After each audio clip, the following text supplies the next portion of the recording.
Hello to day 11 and chapter 11 of The Wonderful Wizard of Oz. And this chapter is titled The Wonderful City of Oz.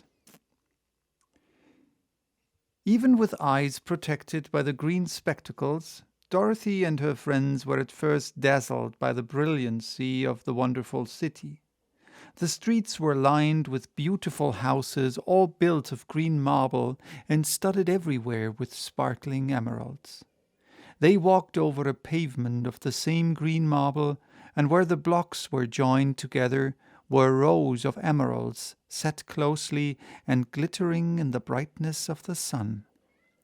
The window panes were of green glass, even the sky above the city had a green tint, and the rays of the sun were green. There were many people, men, women, and children walking about, and these were all dressed in green clothes and had greenish skins. They looked at Dorothy and her strangely assorted company with wondering eyes, and the children all ran away and hid behind their mothers when they saw the lion, but no one spoke to them. Many shops stood in the street, and Dorothy saw that everything in them was green. Green candy and green popcorn were offered for sale, as well as green shoes, green hats, and green clothes of all sorts. At one place a man was selling green lemonade, and when the children bought it, Dorothy could see that they paid for it with green pennies. There seemed to be no horses nor animals of any kind. The man carried things around in little green carts, which they pushed before them. Everyone seemed happy and contented and prosperous. The guardian of the gates led them through the streets until they came to a big building exactly in the middle of the city, which was the Palace of Oz, the great wizard. There was a soldier before the door, dressed in a green uniform and wearing a long green beard. "Here are strangers," said the guardian of the gates to him, "and they demand to see the great Oz."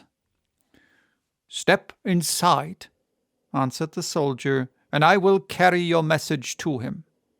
So they passed through the palace gates and were led into a big room with a green carpet and lovely green furniture set with emeralds.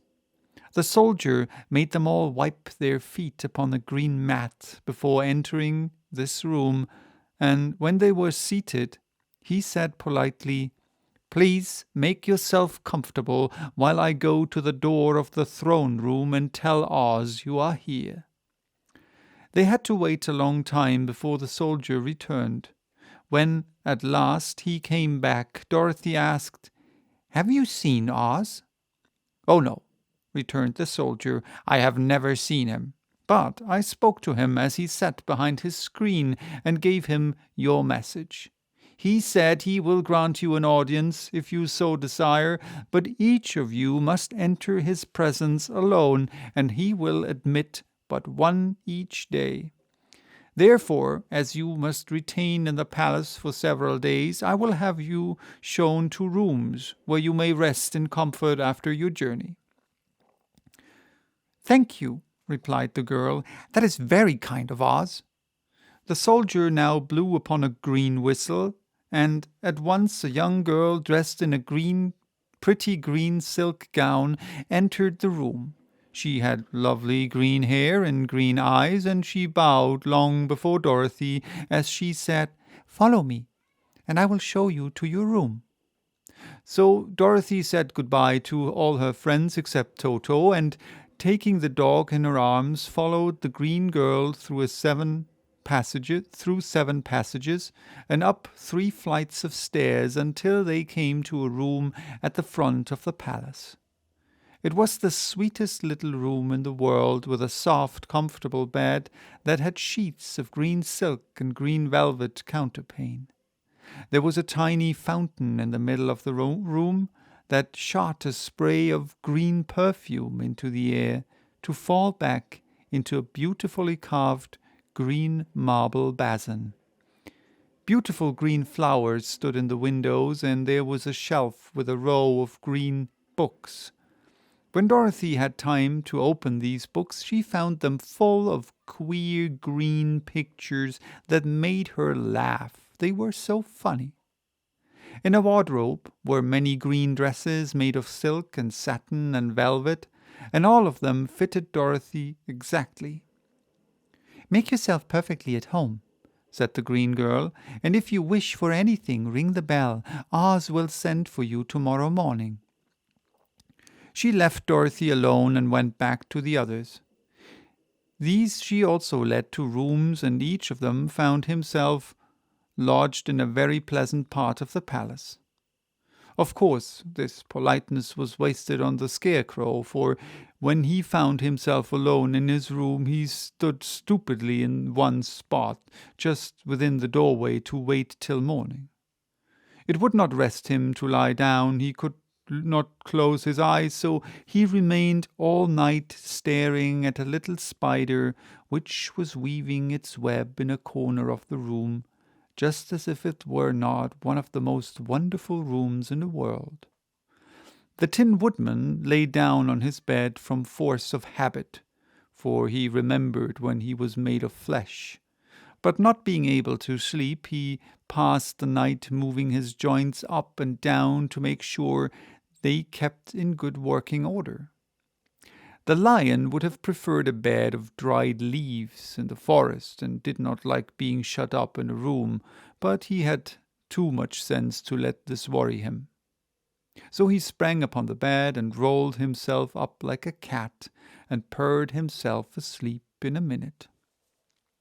The next morning after breakfast, the Green Maiden came to fetch Dorothy, and she dressed her in one of the prettiest gowns made of green brocaded satin. Dorothy put on a silk apron and tied a green ribbon around Toto's neck, and they started for the throne room of the Great Oz. First they came to a great hall, in which were many ladies and gentlemen of the court, all dressed in rich costumes. These people had nothing to do but talk to each other. But they always came to wait outside the throne room every morning, although they were never permitted to see Oz. As Dorothy entered, they looked at her curiously, and one of them whispered, "Are you really going to look upon the face of Oz the Terrible?" "Of course," answered the girl, "if he will see me." "Oh, he will see you." "No, oh, he will see you," said the soldier, who had taken her message to the wizard, "although he does not like to have people ask to see him. Indeed, at first he was angry, and said I should send you back where you came from. Then he asked me what you looked like, and when I mentioned your silver shoes, he was very much interested. At last I told him about the mark upon your forehead, and he decided he would admit you to his presence." Just then a bell rang, and the green girl said to Dorothy, "That is the signal. You must go into the throne room alone." She opened a little door, and Dorothy walked boldly through and found herself in a wonderful place. It was a big round room with a high arched roof, and the walls and ceiling and floor were covered with large emeralds set closely together. In the center of the roof was a great light, as bright as the sun, which made the emeralds sparkle in a wonderful manner. But what had interested Dorothy most was the big throne of green marble that stood in the middle of the room. It was shaped like a chair and sparkled with gems, as did everything else. In the center of the chair was an enormous head, without a body to support it, or any arms or legs whatever. There was no hair upon his head, but it had eyes and a nose and a mouth, and was much bigger than the head of the biggest giant. As Dorothy gazed upon this in wonder and fear, the eyes turned slowly and looked at her sharply and steadily. Then the mouth moved, and Dorothy heard a voice say, "I am Oz, the Great and Terrible. Who are you, and why do you seek me?" It was not such an awful voice as she had expected to come from the big head, so she took courage and answered, "I'm Dorothy, the small and meek. I have come to you for help." The eyes looked at her thoughtfully for a full minute. Then the voice said, "Where did you get the silver shoes?" "I got them from the Wicked Witch of the East when my house fell on her and killed her," she replied. "Where did you get the mark upon your forehead?" continued the voice. "That is where the Good Witch of the North kissed me when she bade me good-bye and sent me to you," said the girl. Again the eyes looked at her sharply, and they saw she was telling the truth. Then Oz asked, "What do you wish me to do?" "Send me back to Kansas, where my Aunt Em and Uncle Henry are," she answered earnestly. "I don't like your country, although it is so beautiful, and I'm sure Aunt Em will be dreadfully worried over my being away so long." The eyes winked 3 times, and then they turned up to the ceiling and down to the floor and rolled around so queerly that they seemed to see every part of the room. And at last they looked at Dorothy again. "Why should I do this for you?" asked Oz. "Because you're strong and I'm weak. Because you're a great wizard and I'm only a little girl." "But you were strong enough to kill the Wicked Witch of the East," said Oz. "That just happened," returned Dorothy simply. "I could not help it." "Well," said the head, "I will give you my answer. You have no right to expect me to send you back to Kansas unless you do something for me in return. In this country, everyone must pay for everything he gets. If you wish me to use my magic power to send you home again, you must do something for me first. Help me, and I will help you." "What must I do?" asked the girl. "Kill the Wicked Witch of the West," answered Oz. "But I cannot," exclaimed Dorothy, greatly surprised. "You killed the Witch of the East, and you wear the silver shoes which bear a powerful charm. There is now but one Wicked Witch left in all this land, and when you can tell me she is dead, I will send you back to Kansas, but not before." The little girl began to weep. She was so much disappointed, and the eyes winked again and looked upon her anxiously, as if the great Oz felt that she could help him if she would. "I never killed anything willingly," she sobbed. "Even if I wanted to, how could I kill the Wicked Witch? If you, who are great and terrible, cannot kill her yourself, how do you expect me to do it?" "I do not know," said the head, "but that is my answer. And until the Wicked Witch dies, you will not see your uncle and aunt again. Remember that the witch is wicked, tremendously wicked, and ought to be killed. Now go, and do not ask to see me again until you have done your task." Sorrowfully, Dorothy left the throne room and went back where the lion and the scarecrow and the Tin Woodman were waiting to hear what Oz had to say to her. "There is no hope for me," she said sadly, "for Oz will not send me home until I have killed the Wicked Witch of the West, and that I can never do." Her friends were sorry, but could do nothing to help her, so Dorothy went to her own room and lay down on the bed and cried herself to sleep. The next morning the soldier with the green whiskers came to the scarecrow and said, "Come with me, for Oz has sent for you." So the scarecrow followed him and was admitted into the great throne room where he saw, sitting in the emerald throne, a most lovely lady. She was dressed in green silk gauze and wore upon her flowering green locks a crown of jewels. Growing from her shoulders were wings, gorgeous in color, and so light that they fluttered if the slightest breath of air reached them. When the Scarecrow had bowed as prettily as his straw stuffing would let him before this beautiful creature, she looked upon him sweetly and said, "I am Oz, the great and terrible. Who are you, and why do you seek me?"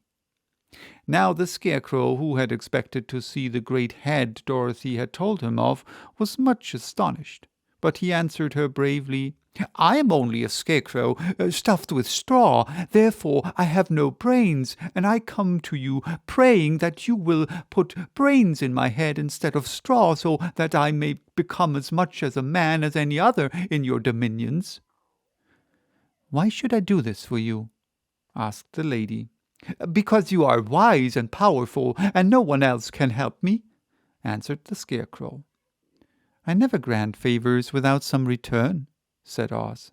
"But this much I will promise. If you will kill for me the Wicked Witch of the West, I will bestow upon you a great many brains, and such good brains that you will be the wisest man in all the land of Oz." "I thought you asked Dorothy to kill the witch," said the Scarecrow in surprise. "So I did. I don't care who kills her, but until she is dead I will not grant your wish. Now go, and do not seek me again until you have earned the brains you so greatly desire." The Scarecrow went sorrowfully back to his friends and told them what Oz had said, and Dorothy was surprised to find that the great wizard was not a head as she had seen him, but a lovely lady. "All the same," said the Scarecrow, "she needs a heart as much as the Tin Woodman." On the next morning the soldier with the green whiskers came to the Tin Woodman and said, "Oz has sent me for you. Follow me." So the Tin Woodman followed him and came to the great throne room.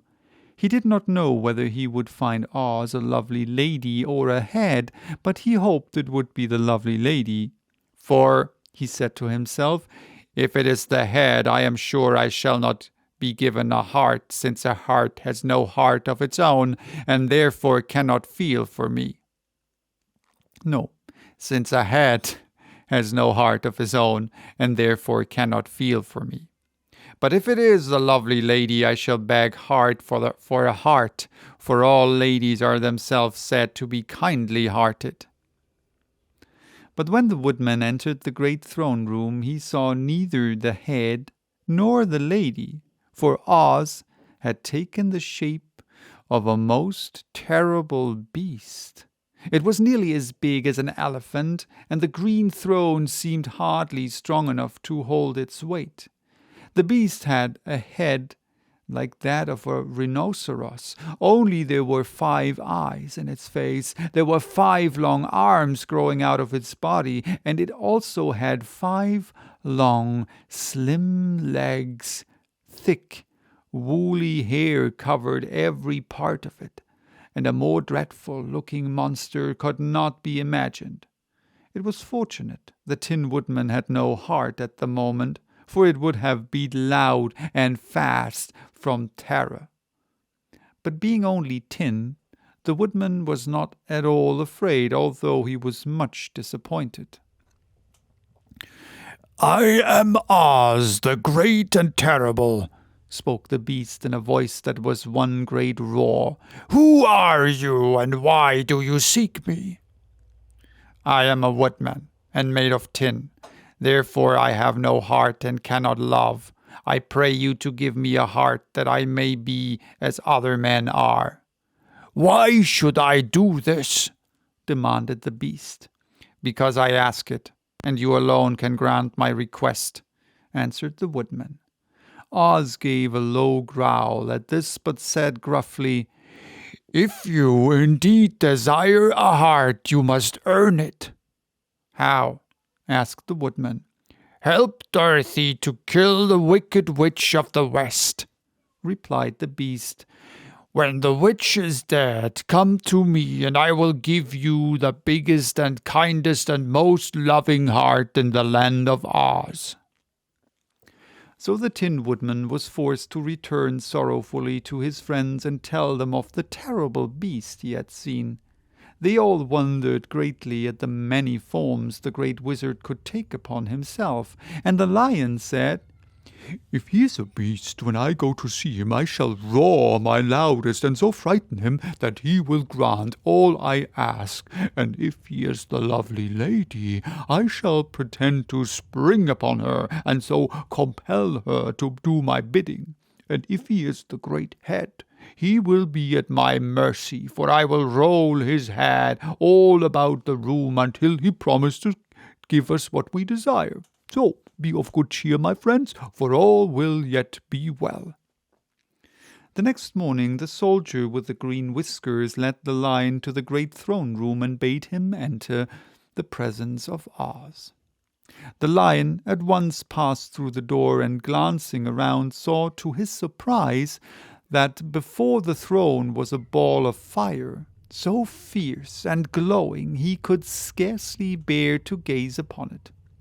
His first thought was that Oz had by accident caught on fire and was burning up, but when he tried to go nearer, the heat was so intense that it singed his whiskers, and he crept back tremblingly to a spot nearer to the floor. No, to a spot nearer to the door. Then a low, quiet voice came from the ball of fire, and these were the words it spoke. "I am Oz, the great and terrible. Who are you, and why do you seek me?" And the Lion answered, "I am a cowardly lion, afraid of everything. I came to you to beg that you give me courage, so that in reality I may become the king of beasts, as men call me." "Why should I give you courage?" demanded Oz. "Because of all wizards you are the greatest, and alone have power to grant my request," answered the Lion. The ball of fire burned fiercely for a time, and the voice said, "Bring me proof that the wicked witch is dead, and that moment I will give you courage. But as long as the witch lives, you must retain the coward." The Lion was angry at this speech, but could not say anything in reply, and while he stood silently gazing at the ball of fire, it became so furiously hot that he turned tail and rushed from the room. He was glad to find his friends waiting for him, and told them of his terrible interview with the wizard. "What shall we do now?" asked Dorothy sadly. "There is only one thing we can do," returned the Lion, "and that is to go to the land of the Winkies, seek out the wicked witch, and destroy her." "But suppose we cannot?" said the girl. "Then I shall never have courage," declared the Lion. "And I shall never have brains," added the Scarecrow. "And I shall never have a heart," spoke the Tin of Woodman. "And I shall never see Aunt Em and Uncle Henry," said Dorothy, beginning to cry. "Be careful," cried the green girl. "The tears will fall on your green silk gown and spot it." So Dorothy dried her eyes and said, "I suppose we must try it, but I'm sure I do not want to kill anybody, even to see Aunt Em again." "I will go with you, but I'm too much of a coward to kill the witch," said the Lion. "I will go too," declared the Scarecrow, "but I shall not be of much help to you. I'm such a fool." "I haven't the heart to harm even a witch," remarked the Tin Woodman. "But if you go, I certainly shall go with you." Therefore it was decided to start upon their journey the next morning, and the Woodman sharpened his axe on a green grindstone, and had all his joints properly oiled. The Scarecrow stuffed himself with fresh straw, and Dorothy put new paint on his eyes that he might see better. The green girl, who was very kind to them, filled Dorothy's basket with good things to eat and fastened a little bell around Toto's neck with a green ribbon. They went to bed quite early and slept soundly until daylight, when they were awakened by the crowing of a green cock that lived in the backyard of the palace and the crackling of a hen that had laid a green egg. Alrighty, that was a long chapter. So this one's for today. Till tomorrow. Bye-bye.